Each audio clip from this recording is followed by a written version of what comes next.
Lectura bíblica correspondiente al día 23 de mayo del año 2025. Hechos de los Apóstoles, capítulo 28, versículo 1 en adelante. Pablo en la isla de Malta. Estando ya a salvo, supimos que la isla se llamaba Malta, y los naturales nos trataron con no poca humanidad, porque encendiendo un fuego nos recibieron a todos a causa de la lluvia que caía y del frío. Entonces, habiendo recogido Pablo algunas ramas secas, las echó al fuego, y una víbora, huyendo del calor, se le prendió en la mano. Cuando los naturales vieron la víbora colgada de su mano, se decían unos a otros: ciertamente este hombre es homicida, a quien, escapado del mar, la justicia no deja vivir. Pero él, sacudiendo la víbora en el fuego, ningún daño padeció. Ellos estaban esperando que él se hinchase o cayese muerto de repente, mas habiendo esperado mucho y viendo que ningún mal le venía, cambiaron de parecer y dijeron que era un dios. En aquellos lugares había propiedades del hombre principal de la isla, llamado Publio, quien nos recibió y hospedó solícitamente 3 días. Y aconteció que el padre de Publio estaba en cama, enfermo de fiebre y de disentería, y entró Pablo a verle, y después de haber orado, le impuso las manos y le sanó. Hecho esto, también los otros que en la isla tenían enfermedades venían y eran sanados, los cuales también nos honraron con muchas atenciones, y cuando zarpamos nos cargaron de las cosas necesarias. Pablo llega a Roma.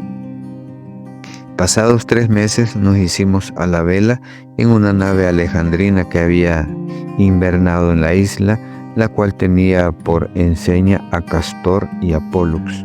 Y llegados a Siracusa, estuvimos ahí 3 días. De ahí, costeando alrededor, llegamos a Regio, y otro día después, soplando el viento sur, llegamos al segundo día a Puteoli, donde, habiendo hallado hermanos, nos rogaron que nos quedásemos con ellos 7 días, y luego fuimos a Roma, de donde, oyendo de nosotros, los hermanos salieron a recibirnos hasta el foro de Apio y las 3 tabernas, y al verlos Pablo dio gracias a Dios y cobró aliento. Primer libro de Samuel, capítulo 4, versículo 1 en adelante. Los filisteos capturan el arca. Y Samuel habló a todo Israel por aquel tiempo. Salió Israel a encontrar en batalla a los filisteos, y acampó junto a Eben-ezer, y los filisteos acamparon en Afec. Y los filisteos presentaron la batalla a Israel, y trabándose el combate, Israel fue vencido delante de los filisteos, los cuales hirieron en la batalla en el campo como a 4,000 hombres. Cuando volvió el pueblo del campamento, los ancianos de Israel dijeron: ¿por qué nos ha herido hoy Jehová delante de los filisteos? Traigamos a nosotros de Silo el arca del pacto de Jehová, para que viniendo entre nosotros nos salve de la mano de nuestros enemigos. Y envió el pueblo a Silo, y trajeron de allá el arca del pacto de Jehová de los ejércitos, que moraba entre los querubines, y los 2 hijos de Elí, Ofni y Fines, estaban allí con el arca del pacto de Dios. Aconteció que cuando el arca del pacto de Jehová llegó al campamento, todo Israel gritó con gran júbilo, que la tierra tembló. Cuando los filisteos oyeron la voz de júbilo, dijeron: ¿qué voz de gran júbilo es esta en el campamento de los hebreos? Y supieron que el arca de Jehová había sido traída al campamento. Y los filisteos tuvieron miedo, porque decían: ha venido Dios al campamento. Y dijeron: ay de nosotros, pues antes de ahora no fue así. Ay de nosotros, ¿quién nos librará de la mano de estos dioses poderosos? Estos son los dioses que hirieron a Egipto con toda plaga en el desierto. Esforzaos, oh filisteos, y sed hombres, para que no sirváis a los hebreos como ellos os han servido a vosotros. Sed hombres y pelead. Pelearon pues los filisteos, e Israel fue vencido, y huyeron cada cual a su tienda, y fue hecha muy grande mortandad, pues cayeron de Israel 30,000 hombres de a pie. Y el arca de Dios fue tomada, y muertos los 2 hijos de Eli, Ofni y Fines. Y corriendo de la batalla, un hombre de Benjamín llegó el mismo día a Silo, roto sus vestidos y tierra sobre su cabeza. Y cuando llegó, he aquí que Elí estaba sentado en una silla, vigilando junto al camino, porque su corazón estaba temblando por causa del arca de Dios. Llegado pues aquel hombre a la ciudad y dadas las nuevas, toda la ciudad gritó. Cuando Elí oyó el estruendo de la gritería, dijo: ¿qué estruendo de alboroto es este? Y aquel hombre vino aprisa y dio las nuevas a Elí. Era ya Elí de edad de 98 años y sus ojos se habían oscurecido, de modo que no podía ver. Dijo pues aquel hombre a Elí: yo vengo de la batalla, he escapado hoy de combate. Y Elí dijo: ¿qué ha acontecido, hijo mío? Y el mensajero respondió diciendo: Israel huyó delante de los filisteos, y también fue hecha gran mortandad en el pueblo, y también tus dos hijos Ofni y Finis fueron muertos, y el arca de Dios ha sido tomada. Y aconteció que cuando él hizo mención del arca de Dios, Elí cayó hacia atrás de la silla al lado de la puerta y se desnucó y murió, porque era hombre viejo y pesado, y había juzgado a Israel 40 años. Y su nuera, la mujer de Fines, que estaba encinta cercana al alumbramiento, oyendo el rumor que el arca de Dios había sido tomada y muerto su suegro y su marido, se inclinó y dio a luz, porque le sobrevinieron sus dolores de repente. Y al tiempo que moría, le decían las que estaban junto a ella: no tengas temor, porque has dado a luz un hijo. Mas ella no respondió ni se dio por entendida. Y llamó al niño Icabod, diciendo: traspasada es la gloria de Israel por haber sido tomada el arca de Dios y por la muerte de su suegro y de su marido. Dijo pues: traspasada es la gloria de Israel porque ha sido tomada el arca de Dios. Primer libro de Samuel, capítulo 5, versículo 1 en adelante. El arca en tierra de los filisteos.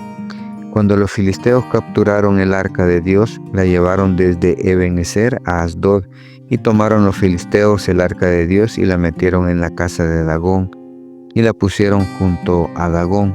Y cuando al siguiente día los de Asdod se levantaron de mañana, he aquí que Dagón postrado en tierra delante del arca de Jehová, y tomaron a Dagón y lo volvieron a su lugar. Y volviéndose a levantar de mañana al siguiente día, he aquí que Dagón había caído postrado en tierra delante del arca de Jehová, y la cabeza de Dagón y las dos palmas de sus manos estaban cortadas sobre el umbral, habiéndole quedado a Dagón el tronco solamente.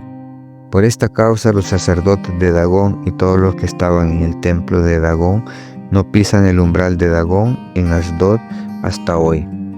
Y se agravó la mano de Jehová sobre los de Asdod, y los destruyó y los hirió con tumores en Asdod y en todo su territorio. Y viendo esto, los de Asdod dijeron: no quede con nosotros el arca de Dios de Israel, porque su mano es dura sobre nosotros y sobre nuestro Dios Dagón. Convocaron pues a todos los príncipes de los filisteos y les dijeron: ¿qué haremos del arca de Dios de Israel? Y ellos respondieron: pásese el arca de Dios de Israel a Gat. Y pasaron allá el arca de Dios de Israel. Y aconteció que cuando la habían pasado, la mano de Jehová estuvo contra la ciudad con gran quebrantamiento, y afligió a los hombres de aquella ciudad, desde el chico hasta el grande, y se llenaron de tumores. Entonces enviaron el arca de Dios a Ecrón, y cuando el arca de Dios vino a Ecrón, los ecronitas dieron voces diciendo: han pasado a nosotros el arca de Dios de Israel para matarnos a nosotros y a nuestro pueblo. Y enviaron y reunieron a todos los príncipes de los filisteos, diciendo: enviad el arca de Dios de Israel y vuélvase a su lugar, y no nos mate a nosotros ni a nuestro pueblo, porque había consternación de muerte en toda la ciudad, y la mano de Dios se había agravado allí. Y los que no morían eran heridos de tumores, y el clamor de la ciudad subió al cielo. Salmos capítulo 52, versículo 1 en adelante. Futilidad de la jactancia del malo. ¿Por qué te jactas de maldad, oh poderoso? La misericordia de Dios es continua. Agravios maquina tu lengua, como navaja afilada hace daño. Amaste el mal más que el bien, la mentira más que la verdad. Has amado toda suerte de palabras perniciosas, engañosa lengua. Por tanto, Dios te destruirá para siempre, te asolará y te arrancará de tu morada, y te desarraigará de la tierra de los vivientes. Verán los justos y temerán, se reirán de él, diciendo: He aquí el hombre que no puso a Dios por su fortaleza, sino que confió en la multitud de sus riquezas y se mantuvo en su maldad. Pero yo estoy como olivo verde en la casa de Dios. En la misericordia de Dios confío eternamente y para siempre. Te alabaré para siempre porque lo has hecho así, y esperaré en tu nombre porque es bueno delante de tus santos.